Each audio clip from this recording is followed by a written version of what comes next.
लोग संघ परिवार से हमारी लड़ाई है। सभी लोग कह रहे हैं ना संघ परिवार के खिलाफ है, क्योंकि संघ परिवार देश के खिलाफ है, संविधान के खिलाफ है।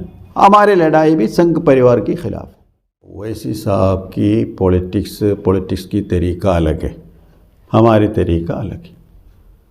वो पार्टी सिर्फ ओवैसी के ऊपर डिपेंड करके जा रहे हैं, एसडीपीआई मेरी ऊपर डिपेंड करके नहीं जा रहा।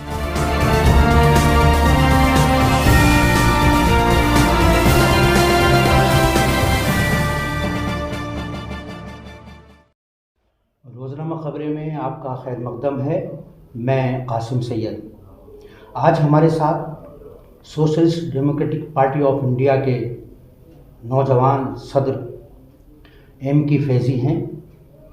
एम के फैज़ी सिर्फ नौजवान ही नहीं हैं, बहुत फ़ाल, बहुत सरगर्म।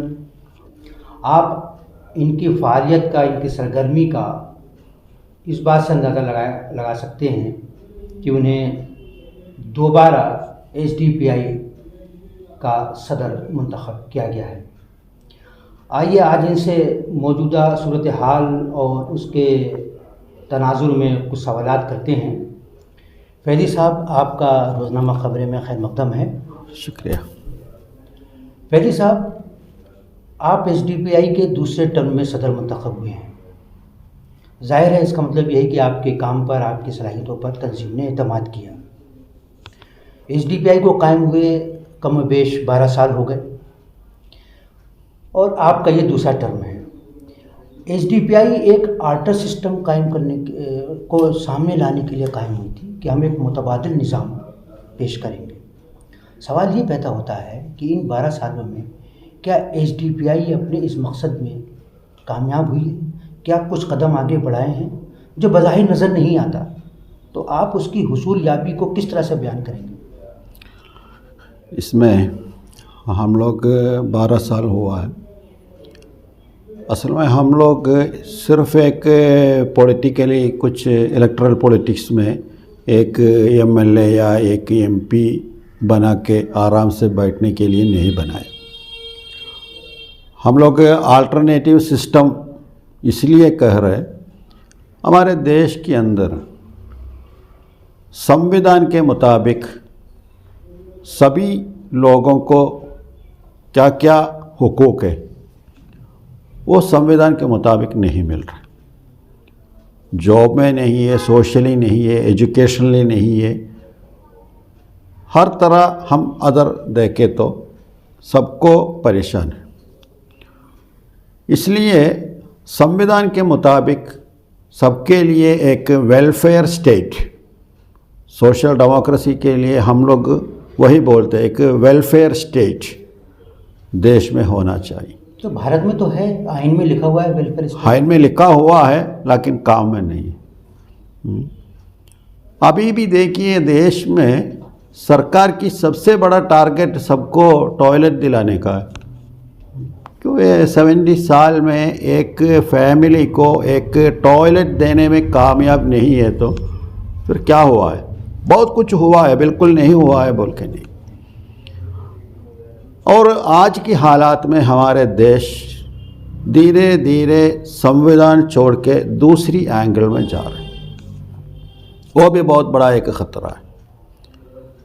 इसलिए हम लोग जल्दबाजी नहीं है हमको।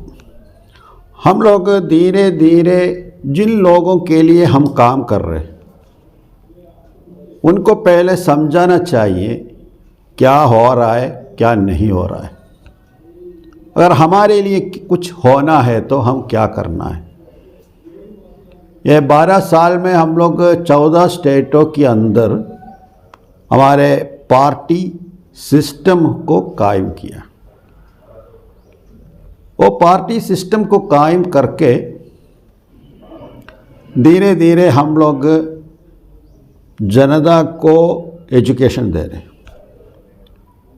उसमें दिक्कत ये है, हम जिनके लिए काम कर रहे हैं वो लोग पॉलिटिकली अवेयर नहीं है। किन के लिए कर रहे हैं काम? किन के लिए कर रहे हैं? मुसलमानों के लिए? मुसलमानों के लिए कर रहे हैं, दलितों के लिए कर रहे हैं, मजलूमों के लिए कर रहे हैं, गरीबों के लिए कर रहे हैं।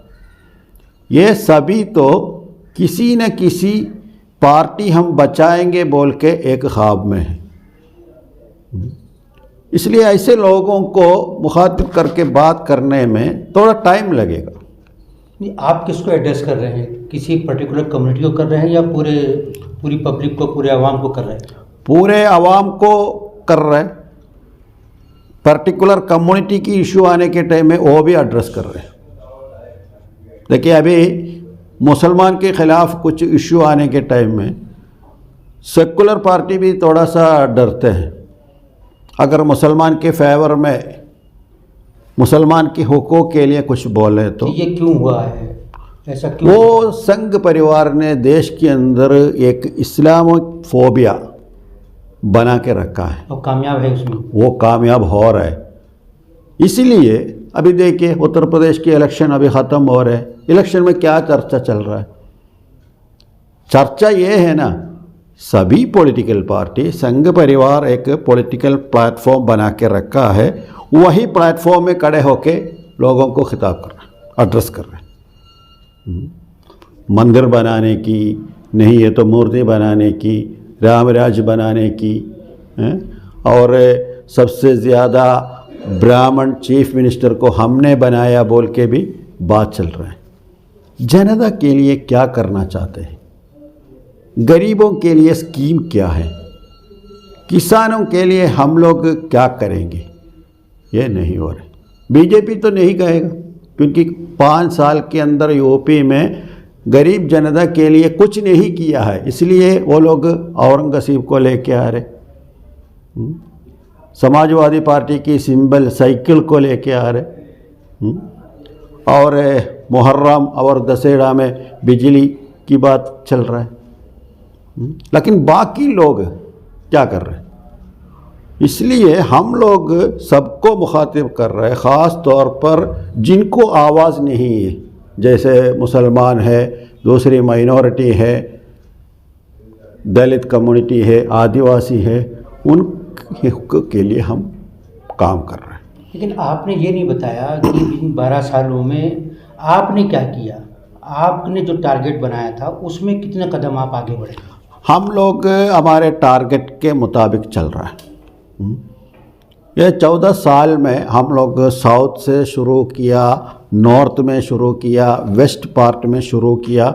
अभी ये 14 स्टेटों में पार्टी एक मजबूत स्ट्रक्चर बना के रखा है। वो छोटी मोटी बात नहीं, क्योंकि बहुत सारे पार्टी, देखिए अभी देश में अगर बीजेपी के ख़िलाफ़ एक कैंपेन करना चाहता है तो कांग्रेस के अलावा सिर्फ एक ही पार्टी है इंडिया में, एसडीपीआई। अच्छा, कांग्रेस के बाद सिर्फ एसडीपीआई है और कोई पार्टी नहीं? कोई कहा है? अगर समाजवादी नेशनल लेवल पे एक कैंपेन करना चाहता है तो कहाँ कर सकता है? केरला नहीं कर सकता है, कर्नाटका में नहीं कर सकता है, तमिलनाडु में नहीं कर सकता है। लेकिन नॉर्थ इंडिया में नॉर्थ इंडिया में हम लोग यूपी में कर रहे हैं, दिल्ली में कर रहे हैं, राजस्थान में कर रहे हैं, मध्य प्रदेश में कर रहे हैं, बिहार कर रहे हैं। तो मौजूदगी का एहसास होना चाहिए, वो है क्या? आप उससे मुतमईन हैं? मुतमईन नहीं है, और भी बढ़ाना है। हम लोग जो हुआ है उसमें मुतमईन बोल के आराम से नहीं बैठ रहे, हम मेहनत कर रहे हैं। हमें भी पता है अभी कुछ हुआ है वो काफ़ी नहीं है, इसलिए हम आगे जाने के लिए कोशिश कर रहे हैं, प्रोग्राम कर रहे हैं, प्लान कर रहे हैं, पार्टी बढ़ाने के लिए कोशिश कर रहे हैं, लोगों को समझाने के लिए कैंपेन कर रहे हैं। काम तो करते ही रहते हैं। अच्छा, एक क्लास का ये ख्याल है, एक तबके का, कि एसडीपीआई जैसे जैसे आगे बढ़ रही है वैसे वैसे वीआईपी कल्चर उस पर भी साथ में चलने लगा है, और आप उसको कॉरपोरेट कल्चर कह लीजिए या वीआईपी कल्चर कह लीजिए, ये तासुब कहाँ तक सही है? कॉरपोरेट कल्चर बोले तो क्या है मुझे समझ में नहीं आया। वीआईपी कल्चर तो समझते हैं? वीआईपी कल्चर है तो आपको पता होगा, हमारे जैसे आम लोगों की एक ग्रुप दुनिया में शायद किसी पॉलिटिकल पार्टी में, स्पेशली इंडिया में तो नहीं होगा। हमारे पार्टी में सिर्फ एक ही कैटेगरी है, कैडर। हम लोग हमेशा एक लीडर ये पार्टी में नहीं है। 3 साल में हम ब्रांच से लेके नेशनल लेवल तक इलेक्शन कर रहे हैं। इलेक्शन करके लीडरों को इलेक्ट करते। ये है हमारा तरीका। मतलब डेमोक्रेटिक सिस्टम के डेमोक्रेटिक सिस्टम है, और उससे ज़्यादा क्या है, ये पार्टी किसी व्यक्ति का नहीं, ट्रांसपेरेंसी है। ट्रांसपेरेंसी है। आज मैं हूँ, कल दूसरा एक आदमी प्रेसिडेंट बन सकता है, दूसरी जिम्मेदारी बन सकता है। ये है हमारा सिस्टम। अच्छा, एसडीपीआई के बारे में एक सवाल और है, उसके बाद फिर मौजूदा सियासत के बारे में कि एसडीपीआई की मदर डिवीज़न क्या पीएफआई है, और अगर है तो पीएफआई को इतनी शुबे की नज़र से क्यों देखा जाता है, गवर्नमेंट के टारगेट पर वो क्यों है, और जब भी कोई फसाद होता है, जब भी कहीं वॉयलेंस होता है तो सबसे पहले पीएफआई का नाम लिया जाता है, चाहे वो कोई भी सरकार हो। इसकी वजह क्या है? क्या पीएफआई का काम करने का अंदाज़ कुछ ऐसा है जिससे शुबा पैदा होता है, या पीएफआई वॉयलेंस को पसंद करती है, जैसे प्रोफेसर का हाथ काटने का वाक़या सामने आया था? तो इसके बारे में थोड़ी सी आप, एक तो आपका और उसका ताल्लुक क्या है, क्या जैसे आरएसएस और बीजेपी का है इस तरह का ताल्लुक है? ये पीएफआई एसडीपीआई की मदर ऑर्गेनाइजेशन नहीं है। एसडीपीआई को अलग अलग सामाजिक तंजीम के साथ कनेक्शन है। अलग अलग सामाजिक तंजीम के लोग भी एसडीपीआई में है, पॉपुलर फ्रंट के लोग भी हैं। ये है कनेक्शन एसडीपीआई में। हाँ, लेकिन मदर ऑर्गेनाइजेशन नहीं है। पीएफआई को बहुत सारे फ्रंटल विंग होगा, एसडीपीआई तो अलग है, उसका फ्रंटल विंग नहीं है। फ्रंटल विंग नहीं है। हम लोग पॉलिटिकल फ्रंटल विंग नहीं है। हम लोग, आप पूरी जिम्मेदारी से ये बात कह रहे हैं? पक्का हम लोग अलग अलग सामाजिक तंजीम के साथ हमारे कनेक्शन है, अलग अलग सामाजिक तंजीम के साथ। पॉपुलर फ्रंट के साथ भी है। पॉपुलर फ्रंट के खिलाफ सरकार मतलब संघ परिवार इल्ज़ाम लगा रहे। वो इल्ज़ाम के मुताबिक हम लोग पॉपुलर फ्रंट को अप्रोच नहीं कर रहे, क्योंकि वो लोग संघ परिवार के खिलाफ काम कर रहे हैं, संघ परिवार की आइडियोलॉजी के खिलाफ बात कर रहे हैं। उनकी लड़ाई आरएसएस से है, संघ परिवार से। हाँ, और उनकी एजेंडा मुस्लिम एम्पावरमेंट वगैरह वगैरह तो अलग है। आपकी लड़ाई संघ परिवार से नहीं है? हाँ, हम लोग संघ परिवार से हमारी लड़ाई है। सभी लोग कह रहे हैं ना संघ परिवार के खिलाफ है, क्योंकि संघ परिवार देश के खिलाफ है, संविधान के खिलाफ है। हमारी लड़ाई भी संघ परिवार के खिलाफ है, लेकिन हम लोग पॉलिटिकली एड्रेस कर रहे हैं। ये इशू को पॉलिटिकली हम एड्रेस कर रहे हैं। हम एक ही टाइम में इलेक्ट्रल पॉलिटिक्स और एजिटेटिव पॉलिटिक्स में भी काम कर रहे हैं। जनता के लिए काम कर रहे हैं, जनता के इशू किसने पैदा किया है उसके खिलाफ बात कर रहे हैं, और हमारे संविधान को कौन ख़त्म करना चाहता है उसके खिलाफ हम कर रहे हैं। उसमें तो संघ परिवार की रोल बहुत बड़ा है, इसीलिए संघ परिवार को ख़ास तौर पर हम खिलाफ बात कर रहे हैं, क्योंकि वो देश की हमारे आइडियोलॉजी के खिलाफ है। तो क्या पीएफआई के खिलाफ इसीलिए कार्रवाइयाँ होती हैं कि वो संघ परिवार से लड़ाई लड़ रहा है? पक्का 100%। उसकी और देखिए, ये सिर्फ पीएफआई के खिलाफ नहीं है। सरकार जो लोग संघ परिवार के खिलाफ है सबको ख़त्म करना चाहते हैं। कितने लोगों को जेल में डाला है, वो सारे पीएफआई वाले नहीं, बहुत एक्टिविस्ट लोगों को जेल में डाला है किसी न किसी नाम पे।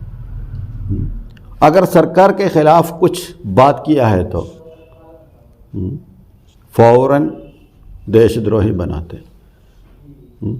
अभी कल परसों पुराने महाराष्ट्र चीफ मिनिस्टर देवेंद्र फडणवीस महाराष्ट्र शिवसेना सरकार के बारे में क्या बताया, वो डी कंपनी का हिस्सा है। अभी तक शिवसेना बीजेपी के साथ है, अभी थोड़ा गड़बड़ हुआ है, फ़ौरन इल्ज़ाम क्या आ रहे, ये लोग करप्टेड है, ये लोग जनता के लिए कुछ नहीं कर रहे बोल के नहीं है, डी कंपनी के साथ कनेक्ट कर रहे हैं। ये संघ परिवार की एक आइडिया है। आपका कहने मतलब ये है कि सिर्फ पीएफआई के खिलाफ ही मामला नहीं है, बल्कि जो उनके खिलाफ है उस सबके खिलाफ है। वो एक्टिविस्ट लोगों के ख़िलाफ़ है, लेफ्ट लिबरल कुछ एक्टिविस्ट लोग हैं उसके ख़िलाफ़ है, स्टूडेंट्स के ख़िलाफ़ है। अच्छा, तो आप ये मानते हैं कि जो हिंदू राष्ट्रवाद और जो राष्ट्रवादी संस्कृति की जो बातें हो रही हैं, आपको लगता है कि ये देश के लिए बहुत बड़ा चैलेंज है? बड़ा चैलेंज है, और मुकाबला कैसे होगा? लेकिन हमें यकीन है ये देश में और नहीं होगा। क्यों? देश की मेजॉरिटी लोग उसके खिलाफ हैं। कैसे? भाई 3 चुनाव में तो उन्होंने उन्हीं नहीं, को वो जिताया। 3 चुनावों में कितने % वोट मिला है? वोट बहुत कम मिला है। लेकिन प्रॉब्लम क्या है, जो लोग उसके खिलाफ है वो यूनाइटेड नहीं है, वो यूनाइटेड नहीं है, इसलिए वो लोग जीते। आगे यूपी इलेक्शन का रिजल्ट भी आज देखिए, अगर बीजेपी आए तो भी मेजॉरिटी बीजेपी खिलाफ प्लेटफॉर्म में होगा, यूनाइटेड नहीं। वो इसलिए यूनाइटेड नहीं है, ये है हमारा इल्ज़ाम। बाकी पॉलिटिकल पार्टी सीरियसली इशू को नहीं ले रही। क्यों? वो बोलना है, क्योंकि उनके भी तो वजूद को खतरा है, तो वो क्यों नहीं महसूस कर रहे हैं इस बात को? वो लोग बोलना है, हम बोले तो अच्छा नहीं। वो पार्टी पॉलिटिकल पार्टी लोग बोलना है, हम लोग इसीलिए सीरियसली नहीं ले रहे।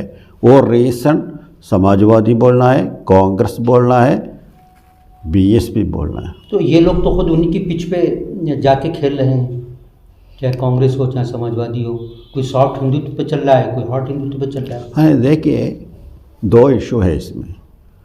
एक, बीजेपी सेकेंड टाइम पावर में आने के टाइम में वो लोग बहुत स्ट्रांगली एक मैसेज दिया, देश में विपक्ष मुक्त भारत होगा। वो एक जज्बाती स्पीच नहीं, जो विपक्ष पार्टियां हैं वो पार्टियों को टारगेट करके काम कर रहे हैं, टारगेट करके। समाजवादी पार्टी को टारगेट किया, ममता बनर्जी को टारगेट करने के लिए कोशिश कर रहे हैं, एनसीपी के ऊपर टारगेट किया। अलग अलग पॉलिटिकल पार्टी को टारगेट करके, है तो जेल जाना, नहीं है तो हमारे साथ आना है, ये कोशिश चल रही नहीं, वो हमारा दुश्मन है। दुश्मन है, ये है पॉलिसी। ओके। दूसरी साइड में इसमें हिंदू मुस्लिम का कुछ मसला नहीं है। कोई मसला नहीं है, ये हिंदू मुस्लिम बोल के नहीं, इशू यहाँ पे हिंदू मुस्लिम नहीं है, संविधान और संविधान के जो खिलाफ काम करने वाले वो हो गए। ये सारे इशू है ना जी। ये देखिए, इंडिया में बहुत लोगों को एक सोच है, इंडिया में मुसलमान के ऊपर प्रॉब्लम हो रहा है बोल के। नहीं, मुसलमान के ऊपर प्रॉब्लम हो रहा है, दलितों के ऊपर हो रहा है, दूसरी कम्युनिटी के ऊपर हो रहा है। सभी लोग परेशान भी हैं, सभी। मुसलमान के ऊपर हो रहा है तो वो लोग कुछ प्रोटेस्ट कर रहे हैं, वो कर रहे हैं, ये कर रहे हैं, इसलिए बाहर से देखने के टाइम में क्या है, मुसलमान के ऊपर हो रहा है। ये बताएं, आपने ये कहा कि सिर्फ टारगेट पर नहीं, ठीक है। इस वक्त जो सूरत हाल है उसमें मुसलमान सियासी तौर पर कॉर्नर कर दिया गया है, हाशिए पे कर दिया गया है, कोई पार्टी उसके बारे में बात करने के लिए तैयार नहीं। मुसलमानों की को इस पोजीशन पर पहुंचाने के लिए आप किसको जिम्मेदार मानते हैं? सेकुलर पार्टियां जिम्मेदार हैं, आने जाने वाली सरकारें जिम्मेदार हैं, या मुस्लिम लीडरशिप जिम्मेदार है? असल में सभी लोग जिम्मेदार हैं, क्योंकि आज़ादी के बाद सारे कम्युनिटी अपने एक आइडेंटिटी पॉलिटिक्स को बनाने के लिए कोशिश की, और डेमोक्रेटिक सिस्टम के मुताबिक, संविधान के मुताबिक, वो गलत बात नहीं, ऐसे ही किया है। लेकिन मुसलमान हमेशा किसी न किसी सेकुलर पार्टी के पीछे पड़ा है, दुम छुल्ला बना। वो लोग अपने पैर में खड़े होकर कुछ काम करना है ना, उसके लिए रेडी नहीं हुआ। इसलिए क्या हुआ है, अभी के सिचुएशन में मुसलमान को अवॉइड करना, मुस्लिम इशू को एड्रेस नहीं करना। अभी यूपी इलेक्शन है हमारे सामने ना, किसी पॉलिटिकल पार्टी मुस्लिम इशू को एड्रेस नहीं कर रहे, वो इसीलिए नहीं कर रहे मुसलमान तो मजबूरी से हमें वोट देंगे, कहाँ जाएंगे वो? कहीं नहीं जाएंगे। इसलिए दूसरी कम्युनिटी को एड्रेस करना है। मैंने पहले इशारा दिया, ये वो सारे एजेंडा दूसरी कम्युनिटी को एड्रेस करने के लिए। मुसलमान तो ये आ जाएगा, ये ख़त्म होना है। हुआ है तो यहाँ पे ट्रैक सही होगा। उस वक्त मुस्लिम एड्रेस को सभी पॉलिटिकल पार्टी एड्रेस करना पड़ेगा, नहीं है तो ऐसे पॉलिटिकल पार्टी नहीं रहेगा। क्या भारत में किसी ऐसी पार्टी को रिकॉग्नाइज किया जा सकता है जिस पार्टी का हेड मुसलमान हो? पहली बात, क्या मुसलमानों की सियासत मुसलमानों के लिए और मुसलमानों के ज़रिए इस मुल्क में मुमकिन है या नहीं? अगर मुमकिन है तो ओवैसी जिस तरह की सियासत कर रहे हैं उसका एक्सेप्टेंस कितना है? हमारी पार्टी मुस्लिम लीडरशिप है, मुस्लिम लीडरशिप हमारे पार्टी में है। मिसाल के तौर पर पार्टी प्रेसिडेंट मैं हूँ, मैं मुसलमान भी हूँ। अगर हम लोग सिर्फ मुसलमान के लिए नहीं, सबके लिए, मैंने पहले बताया सबके लिए कर। असल में हमारे देश में उससे पहले ऐसा नहीं था। एक मुस्लिम लीडर है तो मुस्लिम पार्टी का लीडर होगा, मुसलमान के लिए काम कर रहे।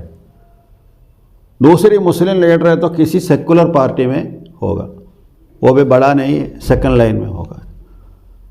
ये पहली एक्सपीरियंस है हिंदुस्तान में, एक मुस्लिम लीडरशिप में एक जनरल पॉलिटिकल पार्टी सबके लिए काम कर रहा है। एक्सेप्टेंस मिलेगा। ओवैसी साहब की पॉलिटिक्स की तरीका अलग है, हमारी तरीका अलग है।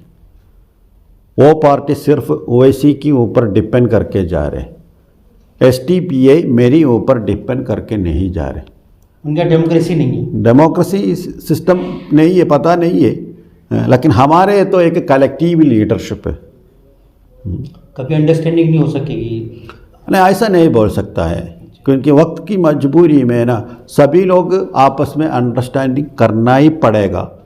उसके लिए कोई रेडी नहीं है तो वो लोग ये माहौल को सही तौर पर नहीं समझते हैं, सिचुएशन को समझते हैं तो आज नहीं, मुस्तकबिल में आपस में सभी लोग अंडरस्टैंडिंग करना ही पड़ेगा। तो आपको ये लगता है कि आपको उत्तर प्रदेश की अगर बात की जाए, यहाँ 19% अगर एहतियात के साथ काम लिया जाए, 19 से 20% मुसलमान हैं, अच्छे खासे दलित भी हैं, तो आने वाले वक्त में क्या इन दोनों की सियासत का में कोई कम्बिनेशन ऐसा हो सकता है कि अपनी पॉलिटिकल पावर का एहसास करा सकें? देखिए, ये दलित, मुस्लिम, OBC सभी को हम लोग रिप्रेजेंट कर रहे हैं। वो कॉम्बिनेशन है ना, इंडिया में बहुत बदलाव लाएंगे, ये है हमारा सोच। ये थे MK फैज़ी, सदर SDPI। इनसे सिर्फ SDPI नहीं बल्कि मुल्क की मौजूदा सूरत हाल के पस मंज़र में भी गुफ्तगू की गई। अब इस बात का फैसला नाज़रीन करेंगे कि जो सवालात उनसे की गए उन सवालों का जवाब किस हद तक इत्मीनान बख्श मिला है। ये थी हमारी आज की ख़ास मुलाकात। आपको ये प्रोग्राम कैसा लगा, इसके बारे में अपनी राय से ज़रूर आगाह करिएगा। और आखिर में आपसे गुजारिश है कि आप रोज़नामा खबरें के फेसबुक पेज को लाइक करें, उसको फॉलो करें और चैनल को सब्सक्राइब करें। हमारे साथ जुड़ने के लिए आपका बहुत बहुत शुक्रिया।